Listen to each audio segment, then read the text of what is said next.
Fala pessoal, tudo bem com vocês? Beleza? Então voltamos aqui pessoal com vocês aí com mais um vídeo pro canal, certo? Um canal aí que o último vídeo, né? Se eu não me engano aí faz 4 meses que eu postei, certo? E eu tô com esse livro aqui, pessoal, um livro muito legal, tá pessoal? É um livro do Marvin Perry, né? O livro Civilização Ocidental, uma história concisa, da editora Martins Fontes, tá? Olha só, você quiser ver mais pertinho aí, tá? É um livro muito bacana, pessoal. Esse livro eu comprei aí, se não me engano, em 2015, né? Não faz muito tempo não, tá? Recomendo este livro para você, pessoal, para você ter aí na sua estante, para você guardar este livro com amor e carinho, certo? Um livro referencial aí para vocês, tudo bem, pessoal? Bom, pessoal, então, hoje a gente vai falar um pouquinho aí, certo, a respeito da Primeira Guerra Mundial, certo? O que foi a Primeira Guerra Mundial, por que ela acabou se desenrolando naquele momento na Europa, né, que foi aí de 1914 até 1918, né? Quais foram os envolvidos, as causas, o desenrolar da guerra e as consequências principais, tá? Então vamos lá, galera, vamos falar um pouquinho dessa Primeira Guerra Mundial, tá? Beleza? Então vamos lá, pessoal. Essa guerra, né, pessoal, a gente não pode esquecer que ela foi um momento terrível aí na história da humanidade, do mundo ocidental, do mundo europeu principalmente, tá? O saldo dessa guerra, né, a Primeira Guerra Mundial, foi aí um saldo um saldo negativo, né, de mais de 10 milhões de baixas aí. Ou seja, foram mais de 10 milhões de vidas ceifadas, certo, galera? Grandes impérios ali que marcaram ali aquele contexto europeu, certo? Se esfacelaram. Por exemplo, o Império Austro-Húngaro, certo? Que eu vou falar para vocês. Por exemplo, o Império Turco-Otomano, tá? Foram impérios que acabaram se esfacelando, certo? Quando acabou a guerra. Tá bom, galera? Então vamos falar um pouquinho, né, desse cenário, né? Esse cenário que fez com que a guerra surgisse lá aí no início do século XX, certo? Então vamos lá, pessoal. A gente sabe, tá, que assim, o cenário desde a queda do Napoleão, tá, 1815, até por volta ali, até o fim da Guerra Franco-Prussiana, pessoal, o cenário era um cenário, de certa forma, mais ou menos estável, tá? Existiam guerras, sim, mas eram guerras mais localizadas, eram revoluções mais localizadas e era um cenário um tanto quanto estável, existia um certo equilíbrio de forças, tá, no cenário europeu. Beleza? Vocês entenderam? Bom, o que vai acontecer, pessoal? É interessante a gente colocar aqui, tá? A gente sabe, pessoal, que por volta aí dos anos 70, certo? Do século XIX, 1870, 1871, tá? Esse cenário europeu equilibrado, esse cenário mais, vamos colocar assim, algumas aspas, né? Mais estável, ele vai começar a se desfazer, certo? Por quê, galera? Justamente por um processo que a gente tem um avanço grande e amplo do capitalismo, certo? Da indústria, da tecnologia e mais, pessoal, 2 novos estados vão aparecer nesse jogo de forças, tá? Que é o estado italiano, a unificação da Itália, e a formação do estado alemão, que é a unificação da Alemanha, que vai acontecer aí, pessoal, a gente sabe, né? Através de uma guerra contra a França, a famosa Guerra Franco-Prussiana, em 1871. Certo, galera? Vocês entenderam? Então, surgem 2 estados, tá? Desses 2 estados, pessoal, o mais importante, aquele que deu mais pano para manga, é a Alemanha, certo? A Alemanha que vai surgir sob a unificação, né, sob o comando da Prússia, né, que era um estado importante ali daqueles estados alemães ali, né? Um estado importante, industrializado, tecnológico, certo? Um estado que havia dado um passo a mais, um passo à frente, tá, pessoal? Então o cenário é esse, um cenário bastante que acabou passando por um processo aí que trouxe novos players, né? Essa é a palavra, jogadores aí para aquele contexto ali. Tudo bem, pessoal? Bom, a gente sabe, pessoal, que vive-se naquele momento, né, final aí do século XIX, certo? O que a gente chama aí de Segunda Revolução Industrial, tá? E a Segunda Revolução Industrial, galera, ela foi marcada por amplos avanços tecnológicos aí. Avanços na eletricidade, por exemplo, surgimento de motores a combustão, certo? A burguesia, né, o avanço do liberalismo e das burguesias, né? A Belle Époque, vive-se nesse momento a Belle Époque, pessoal, né? Um cenário bastante promissor para a Europa, né? Para as potências europeias, principalmente para a Inglaterra, né? Para a França também, que apesar da guerra vivia, vamos falar, um momento bom, né? Paris aparecia ali como a cidade-luz, a cidade que era modelo para o mundo inteiro, certo? Várias coisas que aconteceram aqui no Brasil se inspiraram no que acontecia em Paris. Certo, galera? Então, assim, existia essa cultura, vamos colocar assim, essa cultura diferenciada dos europeus, tá? Que era modelo para o mundo inteiro, certo? No entanto, pessoal, apesar desse progresso todo, apesar desse bom momento, né, que vive a Europa, também a gente não pode esquecer que existia esse lado um pouco mais obscuro. E esse lado mais obscuro, pessoal, esse lado mais, eu digo, que é um lado pautado principalmente pelo instinto humano, pela irracionalidade, certo? Pela virilidade, pelo mau lado da virilidade, né? Aquela coisa de mostrar para os outros quem manda, certo? Então, esse é o cenário, isso estava em jogo também, pessoal, tá? Isso começa a aparecer, pessoal, principalmente depois, né? Que a Alemanha ela surge então nesse novo cenário, né? Um cenário que a gente não pode esquecer também, um cenário que estava colocando em jogo territórios, pessoal, o período do neocolonialismo, do imperialismo. Então essas potências, aí a Inglaterra, a França, né? Agora a Alemanha, a Bélgica, tá? Estavam buscando territórios, principalmente aonde? Na África e na Ásia, certo? Para quê? Explorar as matérias-primas, certo? Acabaram, né, submetendo, a gente sabe isso por conta da história, submeteram vários povos, dividiram a África, não é? Beleza? Então esse é o cenário, galera, um cenário bastante complexo, tá? Um cenário complexo, um cenário em que começa-se essas potências a medirem as forças, quem manda mais, quem pode mais, certo? Não é à toa que existe, né, pessoal, a famosa ideologia do darwinismo, né? O darwinismo social, certo? Os mais adaptados devem sobreviver. E quem eram os mais adaptados, né? Era necessário provar, certo? Era necessário colocar em prática tudo aquilo que estava acontecendo, toda aquela modernidade em prol da guerra também, não só para o progresso da humanidade. Certo, pessoal? Beleza? Vocês entenderam a ideia? Bom, então o que vai acontecer, galera? A causa da guerra, né, a gente sabe, né, que grande parte aí do que aconteceu, de certa forma aí a historiografia também enfatiza isso, né? A causadora maior, certo? A gente não pode falar isso, né? Bom, mas a gente pode falar o seguinte, pessoal, que uma grande parte dessa guerra, vamos falar assim, foi por conta da Alemanha, tá? Como eu tô falando para vocês. A Alemanha ela surge fortalecida, certo, pessoal? O contexto em que a Alemanha ela surge é no governo do Bismarck, que era o primeiro-ministro, tá? O Bismarck vai ser o grande responsável, pessoal, por derrotar a França na Guerra Franco-Prussiana, certo? Bom, vai vencer a França e tal, e a Alemanha, né, pessoal, ela vai aparecer como um estado, na época do Bismarck, tá? Que ela vai surgir como uma região industrializada, uma potência militarizada, racionalizada, mas é uma potência, galera, que vai se colocar, de certa forma, não no sentido de expansão territorial, mas na retaguarda, na defensiva, tá? Com medo principalmente da França. Vocês entendem isso? Então a Alemanha aparece como esse estado fortalecido, no entanto, na época do Bismarck, um estado que vai procurar se defender da França e da Inglaterra principalmente aí. Beleza? Tudo bem? Então o que vai começar a acontecer, pessoal? Nesse contexto do Bismarck, o Bismarck ele vai se aproximar, certo? Da Rússia, vai se aproximar, ou melhor, do Império Austro-Húngaro, vai fazer alguns acordos com a Rússia, certo? Enfim, vai tentar manter aquele equilíbrio, vai tentar manter ali um certo respeito com relação à França, não vai, não só com relação à França, mas com relação às grandes potências europeias, e segue o jogo, tá? O jogo segue mais ou menos nessa defensiva, ainda respeitando esse certo equilíbrio europeu, tá? O que vai acontecer, pessoal? Por volta aí de 1880, certo?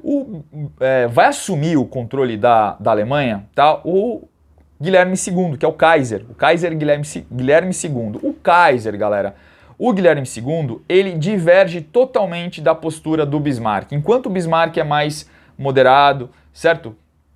Acredita no potencial da Alemanha e quer manter um certo resguardo com relação à França, o Guilherme II não. Ele é uma pessoa, né, um governante que quer colocar a França sob controle, que quer expandir o segundo Reich alemão, que quer conquistar territórios, que quer disputar de igual para igual territórios na África e na Ásia e até mesmo na Europa. Vocês percebem a mudança? Essa mudança, pessoal, de postura, ela começa a aparecer quando quem chega no poder? Quando o Guilherme II chega no poder na Alemanha como Kaiser e passa a se desentender com o Bismarck, que acaba renunciando. Ou seja, galera, essa postura da Alemanha vai ser uma postura mais invasiva, mais ofensiva com relação àquele cenário europeu, beleza? E a Alemanha ela vai começar a rever algumas coisas, rever alguns acordos que havia feito, principalmente com a Rússia, vai começar a fazer acordos um pouquinho mais intensos, se aproximar principalmente do Império Austro-Húngaro, né? Lembrando que esse império, apesar de multicultural, tchecos, eslavos e tal, era governado principalmente por alemães e húngaros, certo? Então os alemães têm muito mais a ver com o Império Austro-Húngaro do que as outras nacionalidades, certo? E daí muitas nacionalidades querendo contestarem o domínio do Império Austro-Húngaro, como por exemplo a Sérvia, né, que vai contestar o nacionalismo sérvio, não quer mais o domínio do Império Austro-Húngaro naquela região, certo? Então, vocês percebem isso? Bom, a Alemanha então ela vai começar a refazer essas alianças, tá? Alianças no sentido de não só se proteger da França, mas no sentido já pensando aí numa possível guerra, né, contra essas potências aí, outrora potências, como por exemplo a França, mas contra potências que estavam ali na ordem do dia, como por exemplo a Inglaterra. Vocês percebem? Então esse é o cenário, pessoal. Um cenário então bastante complexo, um cenário bastante complicado. E as alianças vão começar a se formar, certo? Então a Alemanha, né, aí como um estado importante, né, vai começar a formar o que a gente chama aí de tríplice aliança. São alianças com principalmente a Áustria-Hungria, o Império Austro-Húngaro, e com a Itália, que havia acabado de se formar como estado, certo? E também almejava, né, justamente territórios, tá? E quem podia dar esses territórios aí? Lógico, uma guerra, tá? Só que a Itália não era tão forte assim como a Alemanha, né? Teve alguns problemas no processo de unificação, né? A famosa divisão norte e sul, norte mais industrializado, sul nem tanto. Então a Itália, a gente vai ver que a Itália, não tinha tanto esse punch, né, como a Alemanha aí, tá? Beleza, galera. Bom, o cenário está dado, um cenário aí no qual, percebendo, né, essa movimentação da Alemanha, os ingleses e os franceses começam também a pensar em fazer alianças, tá? A famosa Tríplice Entente, né? Então a Tríplice Entente é uma aliança aí que vai envolver a Inglaterra, a França e a Rússia, o Império Russo, tá? No sentido aí de também se estabelecerem como estados que devem se proteger dessa ambição da Alemanha, certo? Por quê, galera? Porque a Rússia, vamos pensar na Rússia, a Rússia tinha interesses ali na região dos Balcãs, interesses grandes ali, certo? Os eslavos, né? Os sérvios, por exemplo, os bósnios, eles se aproximavam dos russos, certo? Então existiam aí laços étnicos, culturais entre Rússia e parte daquela região da Península Balcânica, certo? Uma região ali, pessoal, explosiva, né? A gente vai ver que as guerras balcânicas aí de 1912, né, que antecederam a guerra, a Primeira Guerra, são ali guerras dos sérvios ali contra o Império Otomano, certo? E ali certo? Então, vocês percebem, não é fácil, né? Não é fácil, o jogo não é fácil, beleza, galera? Então, enfim, tá? Essas alianças se formam, né? A França e a Inglaterra, elas tinham ali algumas pendengas ali, algumas disputas territoriais, tanto na Ásia quanto na África. Essas disputas, elas acabam colocando ali essas intrigas, essas fofocas, né? Essas disputas acabam sendo apaziguadas, né? Tudo em prol do quê? Percebendo aí essa movimentação de quem? Essa movimentação da Alemanha, certo, pessoal? Bom, enfim, tá? Bom, é importante a gente chegar no estopim dessa guerra, tá? Pessoal, o estopim da guerra foi justamente a morte do Francisco Ferdinando, que era o arquiduque do Império Austro-Húngaro. Ele acaba lembrando que o Império Austro-Húngaro é o império que controla, né, que tem influência ali naquela região dos Balcãs também, certo? Ali na Romênia, no leste europeu, ou seja, é um império importante ali, certo? Que queria, inclusive, esmagar esse nacionalismo sérvio, que queria se separar do império, lembra disso? Mais proximidade com os eslavos, né? Então, o que vai acontecer, pessoal? O Império Austro-Húngaro, tá? O arquiduque, né, o Francisco Ferdinando, vai fazer faz uma viagem, né, uma visita ali a Sarajevo, né, que é a capital da Bósnia-Herzegovina e tal. Ele acaba sendo morto, certo? Por um nacionalista sérvio, né, pertencente lá ao Mão Negra, né? Que é o Gravilo Príncipe, que acaba matando justamente quem? O Francisco Ferdinando, certo? Lembra das alianças, pessoal? A Alemanha é muito mais próxima de quem? Do Império Austro-Húngaro, tá? O que vai acontecer? A Áustria-Hungria, agora amparada pela força da Alemanha, certo? Faz com que os sérvios peçam, né, assinem lá um documento no qual eles têm que pagar uma série de indenizações com relação à Áustria-Hungria e tal.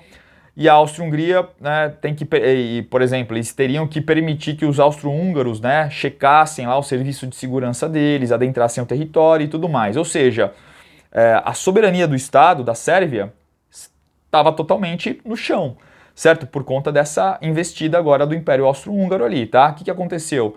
Os sérvios assinaram, tal, tudo certo, podiam, só recusaram justamente essa iniciativa do Império Austro-Húngaro de ir até a Bósnia, né, e tomar partido, de certa forma, ali, começar a investigar de fato o que estava acontecendo. Bom, a Áustria-Hungria recusa, então, esse acordo, esse pedido aí de reconsideração, né, do que havia acontecido e tal, e aí a Áustria-Hungria, pessoal, declara guerra à Sérvia, beleza?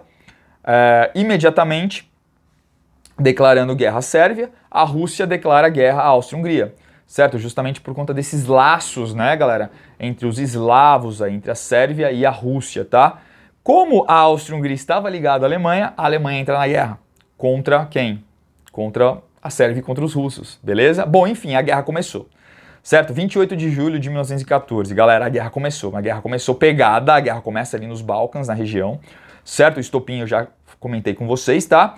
E a movimentação ela vai começar a se dar, certo? Então, o objetivo da Alemanha é expandir também o território, formar aí o segundo Reich, tá? É conquistar áreas importantes, beleza? E começa, né, a expansão da Alemanha ali pela região da Bélgica, certo? Então, começa ali na região da Bélgica. Então, nesse primeiro momento, né, vai acontecer uma ofensiva alemã. Como eu falei, as pessoas vão ser convocadas para essa guerra, certo? Existe um sentimento de otimismo no ar, as pessoas querem ir para a guerra, as pessoas querem veem um certo romantismo no ar, tá? E a Alemanha vai, então, ali em direção à Bélgica, tá? Com o objetivo de chegar na França. A Bélgica, então, ela não permite, certo, que a Alemanha passe pelo seu território, certo? E imediatamente, então, a Alemanha invade o território belga e a Inglaterra declara a guerra a quem? A Alemanha, certo? Então, vocês percebem? Então, foi uma guerra que ela foi surgindo, ela foi sendo construída, né, pessoal, ao longo aí do final do século XIX, como eu falei, as alianças, né?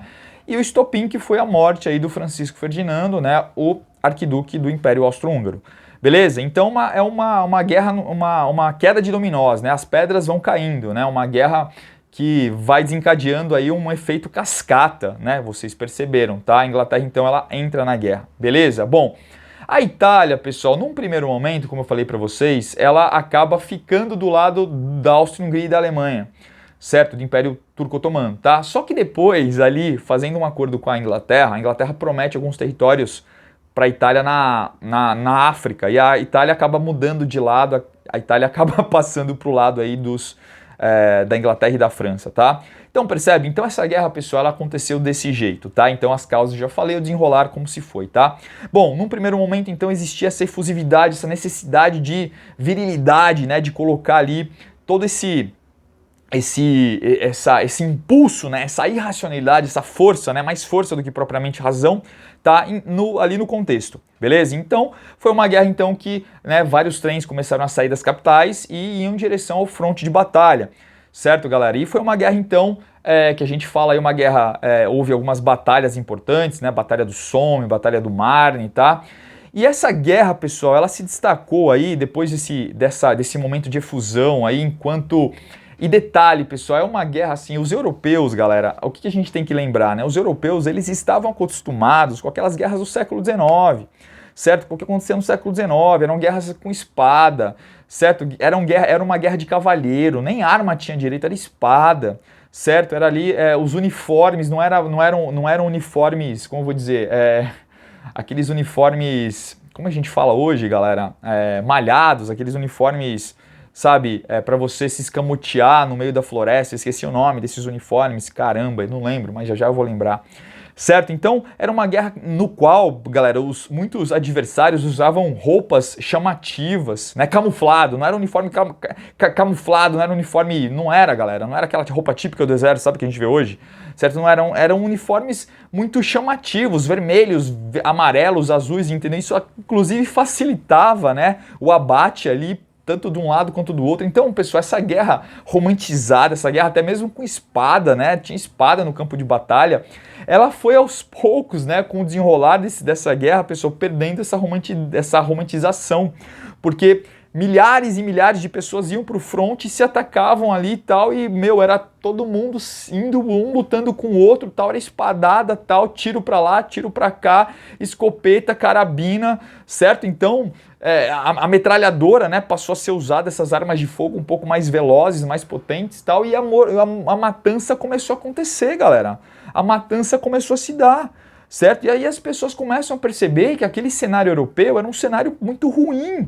A guerra, ela não era aquilo, certo? Se esperava que a guerra fosse acabar em alguns meses, mas aí foram percebendo que não, que a guerra, né, virou uma guerra de trincheiras, pessoal. O que é uma guerra de trincheira? Os caras faziam buraco assim no campo, ficavam lá dentro, chovia, fazia sol, chuva, nevava, tá? E os caras ali no meio daquela lama, certo? Daquela galera morta ali, comendo rato, barata, fezes, vômito, tripa espalhada, fedor, certo, galera? Doença, cólera, os caras não tinham comida.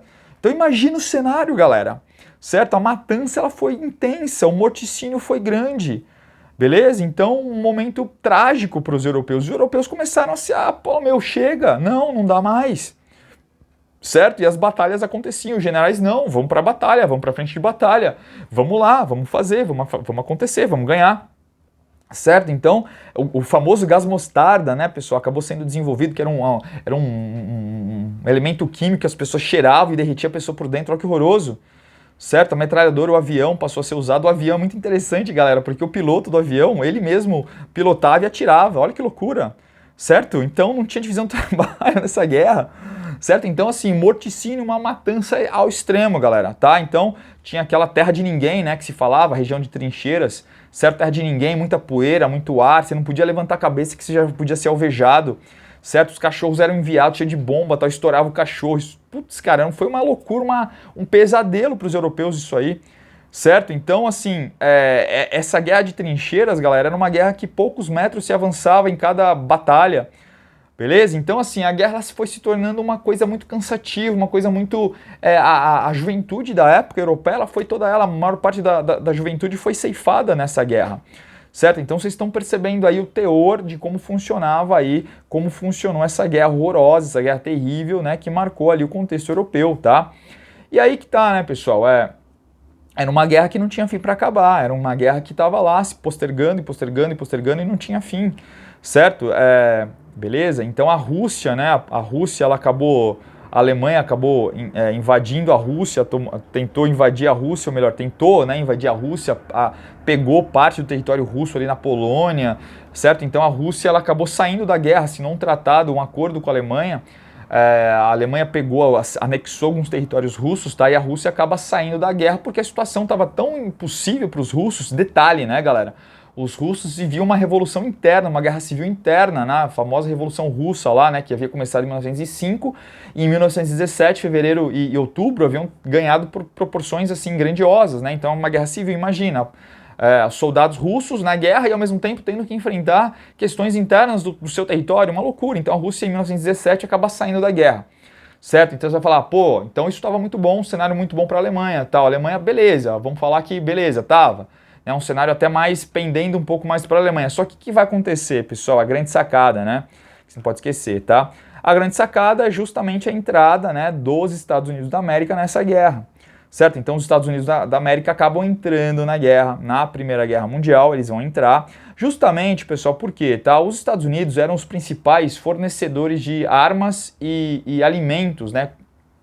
E produtos para os europeus, para os aliados, para a Inglaterra, né? Para a França e tal. A partir do momento, de um determinado momento, em 1917, pessoal, a Alemanha ela começa a fazer uma guerra de submarinos, ela começa a atacar essas embarcações, tanto embarcações civis, né, vamos falar assim, que faziam comércio, quanto militares. Tá? Então, várias embarcações que chegavam, né, que iam em direção norte-americanas, né, que iam em direção ali à Inglaterra, tal, eram bombardeadas por submarinos alemães. Inclusive vários navios brasileiros, né? Vários navios brasileiros acabaram sendo bombardeados também nessa pegada, né? Depois eu posso comentar isso aí, tá? A famosa Batalha das Toninhas, tal, enfim, tá? Mas depois eu comento isso, né? Foi a participação do Brasil na guerra, beleza, galera? Então foi isso. Então, o que aconteceu? A Alemanha, então, bombardeava esses navios, né? Que trazia aí mantimentos, né? Que supria, né? Os aliados, tá? E a partir desse momento, quando os Estados Unidos entram na guerra, o jogo começa a virar. Certo, os aliados passam aí, né, a justamente virar o jogo, né, França, Inglaterra e Estados Unidos, né, e a Rússia, tá, ou melhor, a Rússia deu um tempinho, havia saído da guerra, tá, viram o jogo, certo, galera? Então acontecem aí mais algumas batalhas, tá, as forças, né, a Alemanha, né, a Inglaterra, ela começa inclusive a vencer parte ali, o Império Otomano, né, a Inglaterra ela vai começar a ganhar territórios ali no Oriente Médio, né, do Império Otomano, certo? O Império Austríaco enfraquecido já por conta... Né, o Império Austríaco, galera, era quem mandava de fato era a Alemanha, né? Só que a Alemanha ela começa a ter o quê? Começa a se exaurir por conta desse desequilíbrio. E detalhe, né? Falar, pô, mas os Estados Unidos desequilibraram tanto assim o jogo. Sim, pessoal, os Estados Unidos foram, né, era um país naquele momento bastante importante, né, era um país industrializado, um país que vendia para o mundo inteiro, um país que crescia, só crescia, certo? Até a crise de 29, pessoal, os Estados Unidos eram uma das principais potências mundiais, aí, potências do ferro, do aço, né, então era muito importante aí de quem os Estados Unidos tivessem aí do lado, né? E eles estavam do lado de quem? Dos aliados, né? Da França e da Inglaterra, certo? Que acabou desequilibrando o jogo, tá? Sem a Rússia, né? Era necessário, então, essa entrada dos Estados Unidos na guerra foi importante, foi sensacional, certo? Então, esse é o cenário, pessoal. Então, depois dos Estados Unidos entrarem, né? A guerra ela acabou desbancando para o lado aí da Inglaterra e da França e dos Estados Unidos, tá? Bom, a gente sabe que essa guerra ela acaba sendo então um momento trágico aí para os europeus, né? A Europa ela acabou ficando aí destruída, grande parte da Europa ela se destruiu, ficou destruída, né? 10 milhões de pessoas acabaram morrendo com essa guerra, pessoal, muita gente acabou morrendo, certo? Os Estados Unidos acabaram se beneficiando bastante dessa guerra, certo? Que mais? E coube a Alemanha pagar por tudo, né? Por tudo que a Alemanha tinha feito aí, né? Então, assim, interessante, pessoal, que o Woodrow Wilson, que era o presidente dos Estados Unidos nessa guerra, de certa forma, ele já previa, né? Então, apesar dos aliados acabarem vencendo a guerra, certo? Ele já previa, né? Principalmente o Woodrow Wilson, já que era democrata, né? Previa o que ia acontecer. Ele previa o que poderia acontecer, certo? O revanchismo da Alemanha, que de fato, né, acabou acontecendo, né? A Segunda Guerra Mundial, tá? Então, essa Segunda Guerra, a Primeira Guerra, né, com o tratado, houve vários acordos de paz, tá, pessoal? O mais importante que a gente tem que lembrar é o famoso Tratado de Versalhes, né, de 1919. A guerra acabou em 1918, certo?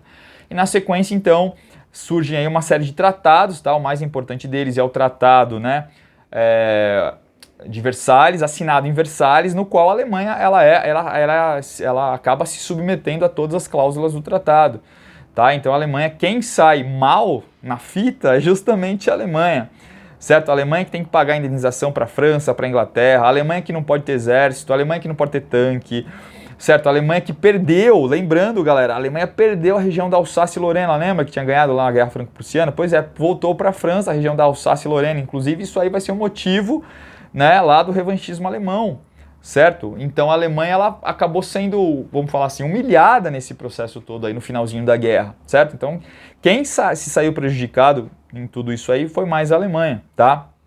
Bom, as consequências a gente já sabe um pouquinho, né? Milhões aí de pessoas morreram, Europa destruída, certo?